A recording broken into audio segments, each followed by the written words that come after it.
We're going to head on over now to Esme Murphy. She has been outside the Hennepin County Courthouse following along, watching the prosecution's argument here. Esme, why don't we just start with what really stuck out for you?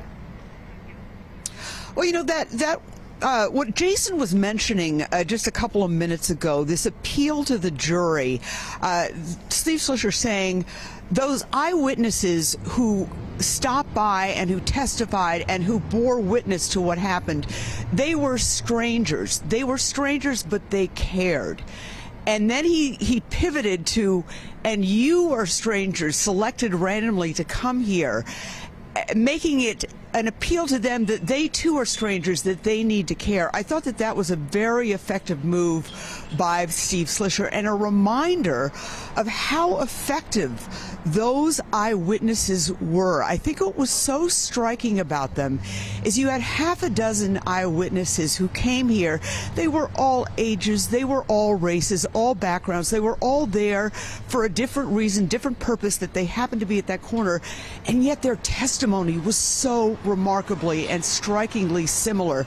You get 6 people who witnessed a car accident, and you're going to get 6 different accounts of who was responsible or who was to blame, and yet you got this extraordinary unity in what they were saying, how horrified they were by what they saw, how they all felt guilty and powerless that they didn't do more. So I think referencing it back to those eyewitnesses was very, very powerful. I also think that Steve Slisher did a good job when he pointed out a couple of things. First of all, he said, George Floyd is not on trial here. And I think that is something that the defense is going to try and do. We all know that George Floyd isn't on trial here, but the defense has tried to take a look at George Floyd's, problems in his life, his drug addiction. Also, I thought Steve Slisher made a very good point, or for the prosecution, saying, this is not a prosecution of the police. This is a pro-police prosecution.